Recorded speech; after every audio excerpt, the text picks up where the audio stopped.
So I'm Anaïs Tondor, I'm a visual artist, I'm based in Paris. I studied in the UK, in London. I started at Central St. Martin's and then I moved to the Royal College of Art. There I started by studying textiles, and at the Royal College of Art I discovered what an interdisciplinary practice could be. So I collaborated a lot with filmmakers, philosophers, ceramicists, and it really formed the roots of my practice now, which is really formed at the meeting of different disciplines. I'm working mainly with installations, with photographies and videos, which often give the form of fictions that I develop through protocols of investigation. So this investigation will take me at the border between continents. It will take me for one project, the whistles of the Eophone across the Atlantic, where I collaborated with a navigator who accepted to go on the traces of an imaginary instrument, an oceanographic instrument that would gather a memory of the ocean. So I've been working a lot with researchers from other disciplines.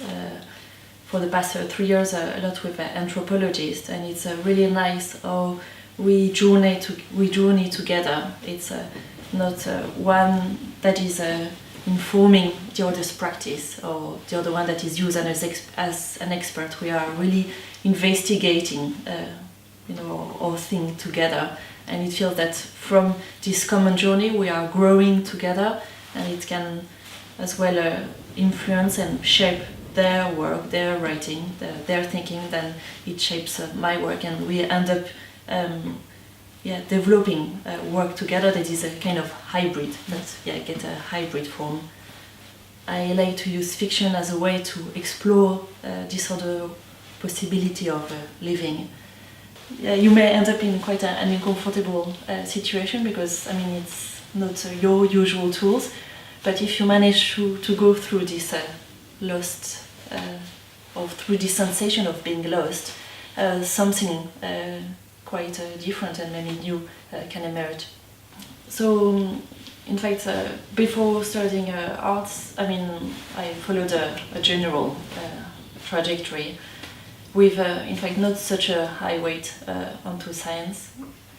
So I don't have any scientific background. My father is a geologist, so maybe it shaped a bit the way I engage with the world.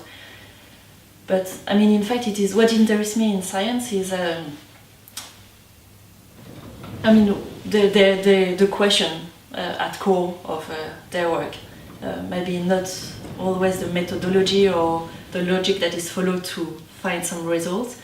And what I'm really excited about some of the collaboration in which I engage is that, in fact, I can explore with them these questions that would be about, for example, the origin of time, or looking at the way rocks and the geology forms and how it becomes layers of memories, or looking at the geologic forces and how an earthquake may be triggered, or simpler things that looking at urban soils and how soils generates. But in fact, through the artistic practice, I've got this freedom to engage with these questions without following the strong protocol and the mathematics behind. So in fact, I'm in a position where I've got a lot of freedom, but still I can tackle these questions that are also important for scientists. So when I applied to ArtLink for a residency in Fort Henry, I had in mind to develop a story I developed a few years ago, the story of an island, Nook Island, an island that I invented, and which disappeared, at least in the story. And so for 2 years I developed an investigation with geologists and oceanographers and hydrophysicists who try to understand how and why that island had disappeared, especially at a moment where stratigraphers started to highlight that a new geologic layers is appearing, and that is geologic layers coming from anthropic traces and detritus. But in the story of the island, several crews of explorers managed to reach that island, and the last crew, in fact, concluded that the island was desertic of life, apart from a few insects and lichens, and that the only thing that remained on that island was fog. And that was the way the story ended, or before the island disappeared. And during the residency, I was keen to go back to that specific moment and ask if the fog was really out in the environment around the island, or if it was maybe inside the eyes of the explorers, a bit as a symptom of what we are experiencing now as humans, where we've become spectators of the world. And the proposal was to develop different protocols where we could experience and feel how we can become sentient beings again, or we realize we live in these intermeshed worlds of relationship with the humans, the vegetal, the mineral. And the idea was to in fact create an atlas of the possible life that was on the island. Of course, when I arrived, my plan changed a bit, because obviously there were some amazing flora and in fact some fauna, some birds. But what I was the most attracted by was the wind, such a strong wind. And the atlas started to move towards this elemental force, to the point I thought I would do a wind atlas. And at that moment I was reading a fantastic novel by a science fiction writer called Alain Damasio, who writes about a group of 23 people that search for the origin of the winds, or the winds. And the experience of being here with this quite extreme winds and this fiction kind of joined together. So I started to experiment ways I could work and draw that wind. Okay, if it was a wind atlas, what kind of traces the wind would leave on the paper or on some other surfaces. So I started to work with clay and looking at traces of wind on the clay, and then starting to make body extensions, kind of kites or parachutes that could guide my hand or almost do the drawing themselves. And at the moment I'm leaving some pens hanging in different bushes, and the pens start drawing and dancing in the wind and start to leave marks on the paper. So this is some from like first experiments for this atlas. And in fact what is really interesting and pleasing in this residency is that there is not one target or a product that is asked at the end, but that it is open, and that there is in fact the possibility to explore different ideas that present themselves a lot in the meeting with this fantastic environment that is Fort Dunnery. So alongside the wind experiments, I've foraged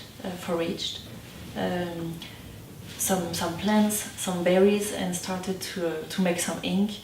I've also foraged, or maybe you would say collect, different ions in all the barrackments. I don't know if you say barrackments, or different houses left by the military.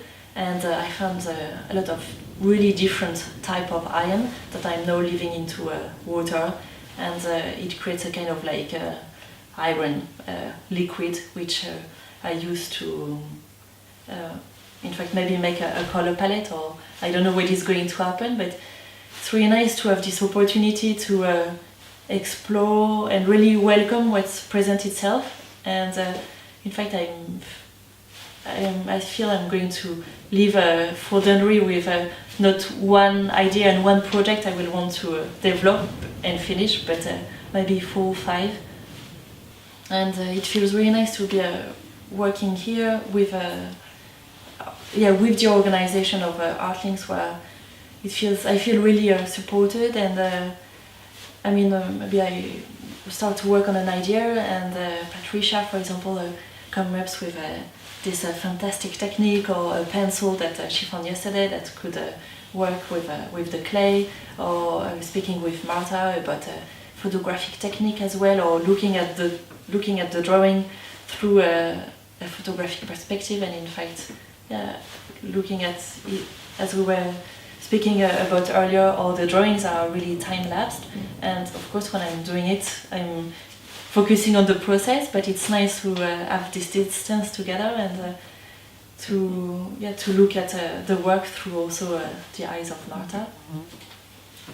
So I'm really enjoying working in the studio here in Artling for several reasons. One of the reasons is that in fact it's not only a studio of visual artists, and that I've been offered the possibility to discover the many other approaches and skills, like working with clay, working with glass. This was something I've been dreaming about for several months, and to have the opportunity to try this technique and using kilns specifically for this has been really interesting, but also exchanging with other artists in residencies practice, or the members of Artlink is also a way of growing the practice and getting some feedback on what is done, and maybe opening other possibilities of how it could be developed. And then I also proposed some workshops, trying to invite people to explore some of the practice or some of the skills inside of this project about wind drawing. So we've been creating together some body extensions to feel the wind.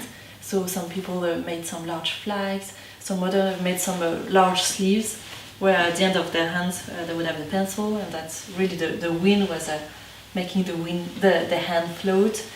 We had this really nice flag where with a stick, and then at the end a large marker. So for me, in fact, it's really interesting also to see what people come up with, where I am working with my parachute, but it's enriching to see what they propose.